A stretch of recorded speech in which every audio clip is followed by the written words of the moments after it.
कि बिनु सत्संग विवेक न होए, बिना सत्संग के विवेक नहीं होता। और राम कृपा बिनु सुलभ, बिना राम जी की कृपा के यह सुलभ नहीं है। तथापि श्रोतागण सोए। बोलो राधे श्याम।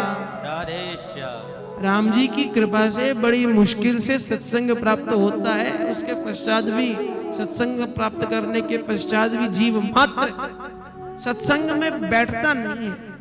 और बैठने का मतलब शरीर से सोफा पे बैठ जाना नहीं। यहाँ स्थापित लोग ज्यादा हैं, बैठे कम हैं। स्थापित तो कोई भी हो सकता है महाराज। तो जागृत व्यक्ति वही जो विषय की विलासिता से वैराग्य को प्राप्त करे।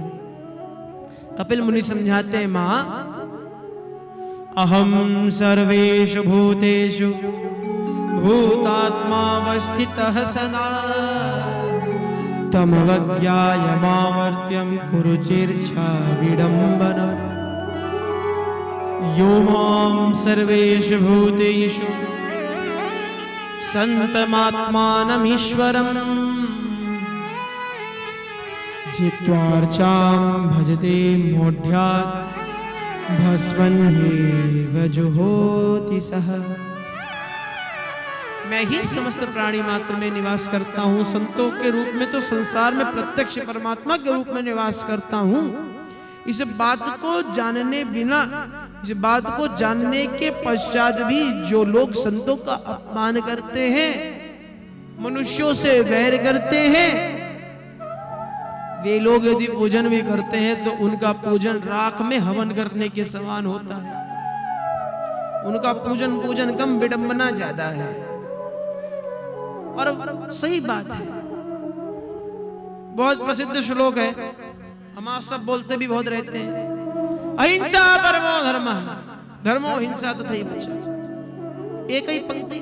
मनुष्य का क्या स्वभाव है, जहां से जो हमें अच्छा लगे वो लो, हमारे लिए जो अच्छा हो वो भले ही ना लो।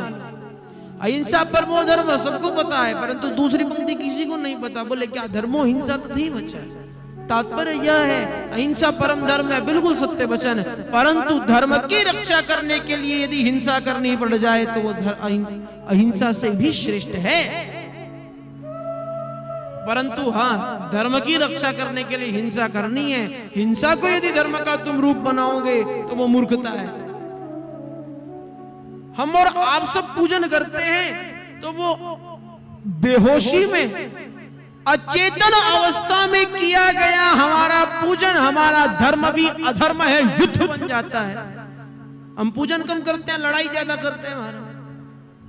और अर्जुन ने ध्यान पूर्वक होश में चेतन अवस्था में युद्ध किया तो वो युद्ध भी धर्म युद्ध बन गया। हम और आप सब पूजन करते हैं महाराज। पंडित जी ने मंत्र पढ़ा, भैया दूध चढ़ा दो, दही चढ़ा दो, तो हमने दही की जगह दूध चढ़ा दिया। पंडित जी बोले, महाराज हम तो दधिक्रावणों बोलकर बैठे हैं और आप दूध चढ़ा रहे हैं। अरे महाराज बनता तो एक ही है, ऊपर नींबू निचोड़ दो, बन गया दही। बोलो राधे श्याम। महाराज रुद्राभिषेक कर रहे हो, शंकर जी का पकवान नहीं बना रहे। हमारे बाबा भोले हैं, परंतु रोष भी शीघ्रता से आ जाता है। तो अज्ञान के कारण, या ये कहे अचेतन अवस्था में किया गया धर्म भी युद्ध है। बोले क्यों?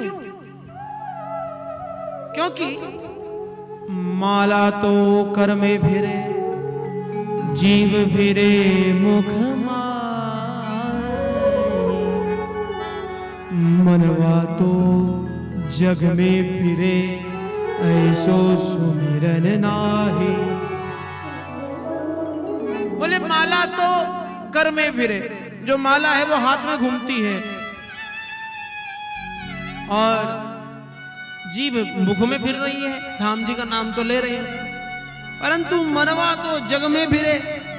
बैठे पांडाल में है परंतु मन घूम रहा है स्विट्जरलैंड में, अगले महीने ट्रिप है, जरा देख कर आया जाए कहाँ किधर घूमा जाए। तो मनवा तो जग में फिरे, ऐसो सुमिरन नाही, ऐसा सुमिरन नहीं करना चाहिए महाराज।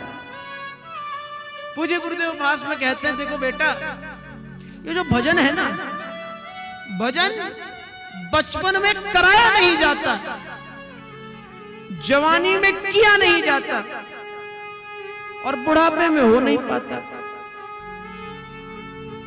प्राचीन समय में जब बच्चे रोया करते थे तो माता अपने गोद में लेटाकर बच्चों को चुप कराया करती थी। जैसा जैसा जमाना बढ़ता गया, माता पिताजी दोनों बिजी हो गए तो निप्पल बना दिए, महाराज मुंह का ढक्कन बंद करो। और अब तो महाराज बच्चा पैदा बाद में होता है, नेक रोना शुरू करे तो हाथ में मोबाइल पकड़ा दो। बच्चा पेट से बाद में बाहर पहले आएगा। पूज्य गुरुदेव उपास में कहते हैं बेटा ऐसा ना होने लग जाए कि भविष्य में बच्चा पैदा होने से पहले भगवान से पूछे महाराज ऐसे घर में भेजना जहाँ वाईफाई हो। बोलो राधे श्याम। राधे